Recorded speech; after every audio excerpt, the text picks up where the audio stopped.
Welcome back for another deep dive. And, today we're looking at something you don't always see in academic journals. The sometimes, how should I put this?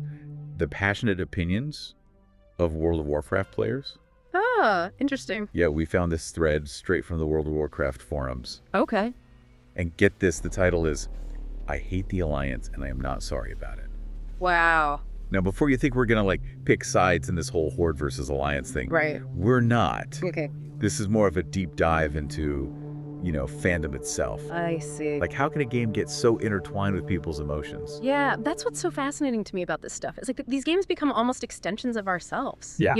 Blurring the lines between what's happening on the screen and how we feel in real life. Exactly. It's wild. So our original poster here, Ravine and Egwin, they don't hold back. Okay. I mean, the title alone, they're not here for a calm debate. Right. They just jump right in with this list of what they call alliance crimes. Uh-huh. And they're bringing up some big names. Oh, really? Like who? Like Arthas. Oh, wow, yeah. The fallen prince who becomes the Lich King. Right.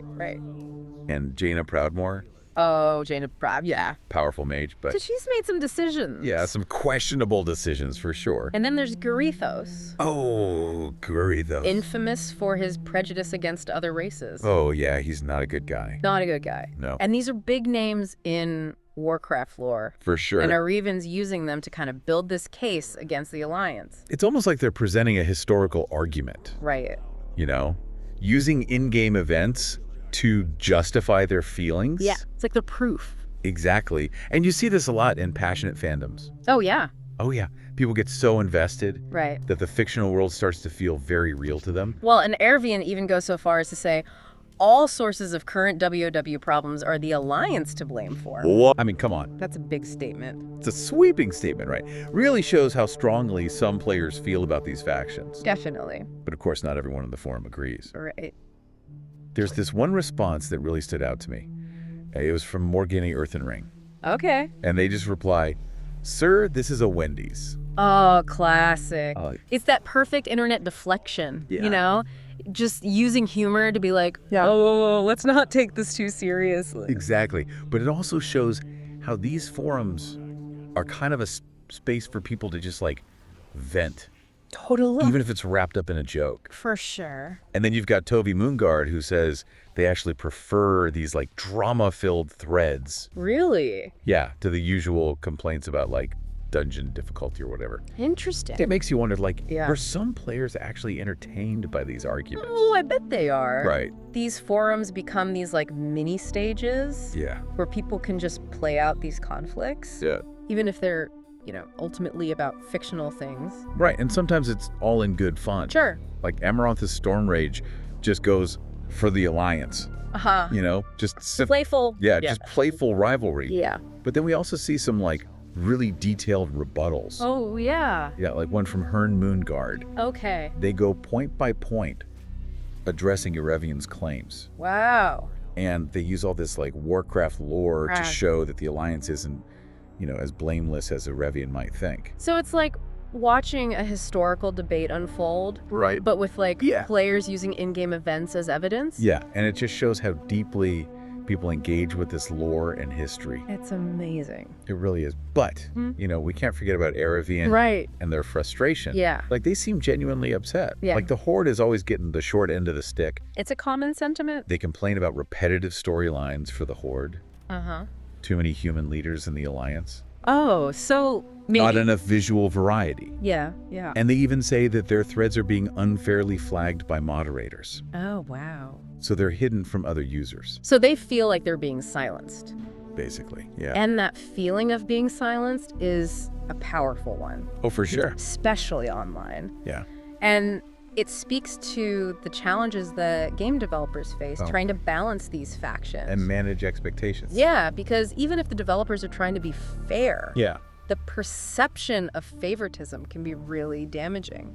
And this ties back into Ravine's anger, right? That feeling of being cheated. Right. You put so much time and effort into something, and it feels like the game itself is working against you. Yeah. It's going to trigger some strong emotions. And it's interesting to think about that from like a psychological perspective. Okay, yeah. You know, because when you're invested in a game, you inevitably start to identify with your faction. Right. So any perceived imbalance can feel like a personal attack. Even if it's not intentional. Exactly. Wow. Yeah. It's easy to look at these forum arguments and just be like, oh, it's just gamers being gamers. Right.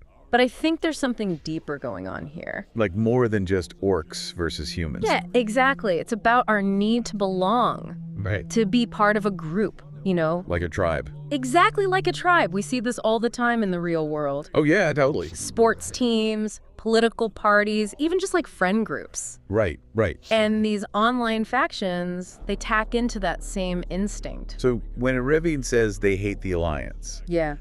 it's not really about hating like the pixels on the screen. Right. It's about feeling like your group, your tribe is being overlooked. Or even wronged. Yeah. And that sense of injustice, it can be really powerful. Even if it's, not real life. Even if the stakes are low. It's like when you're watching a game and you're convinced the ref is biased. Total.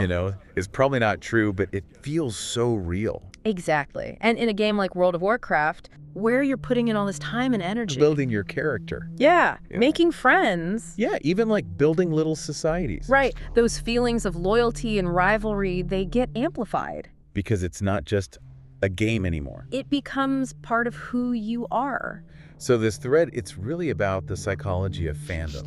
Exactly. It's how we as humans deal with these social dynamics. Even in a virtual world. Even in a virtual world. So we've got this need to belong, this tribal instinct. Uh-huh. But Ravine also feels like they're being silenced. Right, that their voice isn't being heard. And that can be really frustrating. Especially when you're already passionate about something. Like you're yelling into the void. Exactly. So I guess the forums are kind of a place to do that. They're a place to be heard, even if your opinion is unpopular. Even if it's controversial. Even if it's controversial, yeah. So even those, sir, this is a Wendy's comments. Yes, even those. It's acknowledging the absurdity of it all. Right, like injecting some humor. Exactly, because sometimes it can get too serious. It's like saying... And connect with others who get it. It's like one giant role-playing game. Where everyone's playing out these epic conflicts. But ultimately they're on the same team. Exactly, and that's worth celebrating. Even with the occasional outburst. Yeah, even with the sarcasm. It shows we can still find common ground. Even if it's over a video game. And on that note, we're going to move to the final part of our deep dive. Okay. Where we'll explore what this thread tells us about virtual worlds. Sounds good. And the communities they create. It's funny how even when these debates get so heated, everyone's still throwing in jokes. Yeah, it's like they need that. Yeah. Like a little pressure valve to keep things from going too far. Yeah. Reminds you it's a game in the end. Right. We might see things differently, but we're all in it together. It reminds me of Lucrin Stormridge. Okay. They had an interesting take. What did they say? So they were like hardcore Horde. Mm-hmm.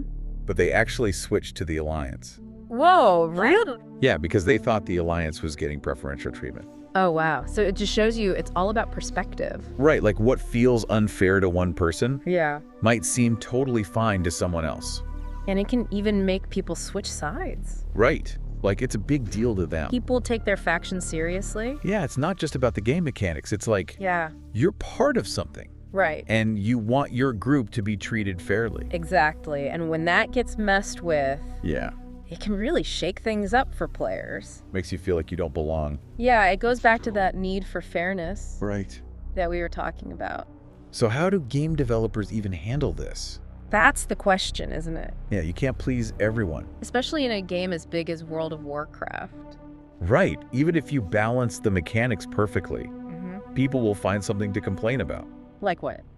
Oh, the Horde got a cooler mount, or... Right. The Alliance has a better story this time. It never ends. So what's the solution? Well, I think communication is key. Okay. Being open about their design choices.